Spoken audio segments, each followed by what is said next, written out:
साथियों नमस्कार, मैं हूं एडवोकेट विकास डागा। आप सभी के सामने मेरे यूट्यूब चैनल देश की एक आवाज़ के नाम से देश की आवाज़ बनकर हम आपके साथ आते हैं। लीगल पॉइंटों पर हम बात करते हैं। मेरे इसके पहले वाले वीडियो पर जो मैंने दुर्घटना पर बनाया था, उस पर कई सारे सवाल मेरे समक्ष आए हैं। उन सवालों के जवाब मैं इस वीडियो के माध्यम से आप सभी को देना चाहूँगा। मेरे पास सबसे पहला सवाल आया था कि क्लेम किस पर हो सकता है। जब कोई एक्सीडेंट होता है, एक्सीडेंट क्लेम में किसी को चोट आती है और या उसकी मृत्यु कारित होती है, तो वो उसका दुर्घटना का क्लेम किस पर आता है। तो दुर्घटना का क्लेम जिस व्यक्ति के नाम से वो वाहन होगा, उस व्यक्ति के नाम से क्लेम आता है। अर्थात जो रजिस्टर्ड ऑनर होगा, आरसी जिसके नाम से होगी, उस व्यक्ति के नाम से ये क्लेम बनता है।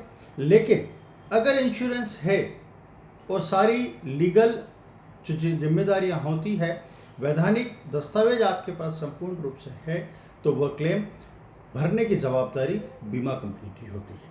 मुझे लगता है शायद मेरे इस पहले सवाल का जवाब आप सभी को बहुत अच्छे से मिल गया होगा। दूसरा सवाल मेरे समक्ष आया था कि अगर आरसी रजिस्ट्रेशन एक्सपायर हो जाता है, तो फिर क्लेम भरने की जवाबदारी किसकी होती है। तो साथियों, मैं आपको इस चीज़ को भी क्लियर कर देता हूँ कि अगर आरसी एक्सपायर हो जाती है और उसका इंश्योरेंस है, ऐसी कंडीशन में इंश्योरेंस कंपनी को क्लेम देने की जवाबदारी आती है। उसके लिए आपको कहीं चिंतित होने की आवश्यकता नहीं है। हाँ, किंतु आरसी एक्सपायर होने के पश्चात आपका इंश्योरेंस नहीं है, तो फिर वह जवाबदारी उस व्यक्ति की होगी। जब आरसी वैलिड होते समय, अंतिम समय जब आरसी वैलिड थी, जिस व्यक्ति के नाम से वो वाहन था, उस व्यक्ति की वो जवाबदारी आएगी। मेरा दूसरा सवाल, आप लोगों के दूसरे सवाल का जवाब भी शायद आपको मिल गया होगा।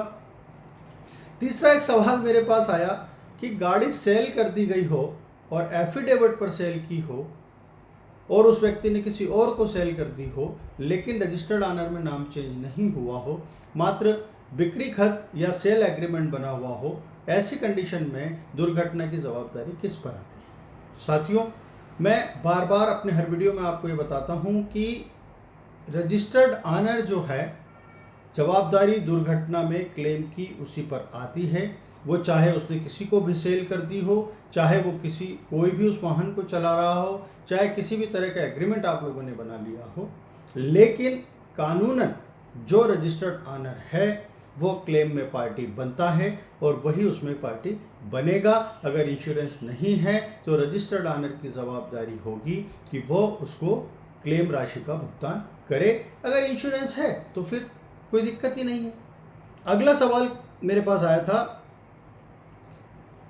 जिसके नाम से अवार्ड हुआ है, अर्थात क्लेम हुआ है, अगर इंश्योरेंस नहीं है और किसी व्यक्ति के नाम से क्लेम हुआ है और उसके पास कोई संपत्ति नहीं है, ऐसी कंडीशन में क्या होगा। साथियों, अगर किसी व्यक्ति की कोई संपत्ति नहीं है, चल संपत्ति नहीं है, अचल संपत्ति नहीं है, तो फिर उसका कुछ नहीं हो सकता है। उसे से किसी भी तरह का क्लेम की राशि वसूली नहीं जा सकती है।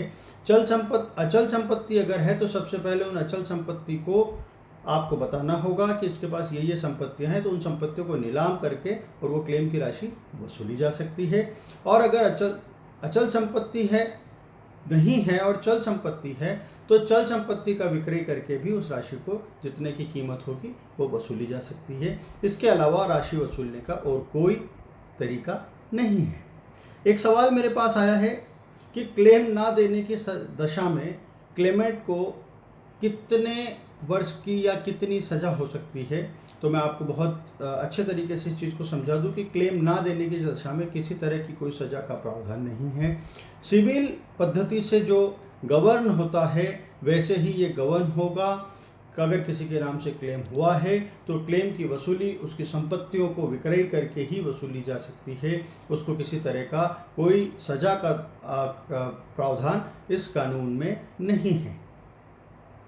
एक सवाल बहुत ही अच्छा है कि कोर्ट को कैसे पता चलेगा कि क्लेम जिस व्यक्ति के नाम से किया गया है उस व्यक्ति के पास क्या संपत्ति है। साथियों, ये संपत्ति की जानकारी हमें ही लेकर देना होगी। जिस व्यक्ति जो चोटिल है, जो उसमें प्रार्थी है, उसको ही कंप्लेनेंट है, उसको ही ये जानकारी लेकर न्यायालय को बताना होगी कि जिसके नाम से क्लेम हुआ है उस व्यक्ति के पास क्या क्या संपत्ति है या नहीं है, कितनी चल संपत्ति है, कितनी अचल संपत्ति है। वो जानकारी आपको ही न्यायालय को देना होगी, तभी न्यायालय आपके पक्ष में उस संपत्ति को कुर्क करने का आदेश पारित कर सकता है और पारित करता है। तो साथियों, ऐसी कई छोटी छोटी जानकारियां लेकर हम आपके साथ आते रहेंगे। कई वीडियोस में के माध्यम से आपको इस तरह की लीगल जानकारियां लगती रहेगी। उम्मीद है आप सभी ने मेरा ये चैनल, यूट्यूब चैनल सब्सक्राइब कर लिया होगा। साथियों, अगर नहीं किया है तो जल्द से आप सब्सक्राइब करें ताकि आगे आने वाले अति महत्वपूर्ण वीडियोस से आप वंचित न रह जाएं। नमस्कार, धन्यवाद, बहुत बहुत धन्यवाद।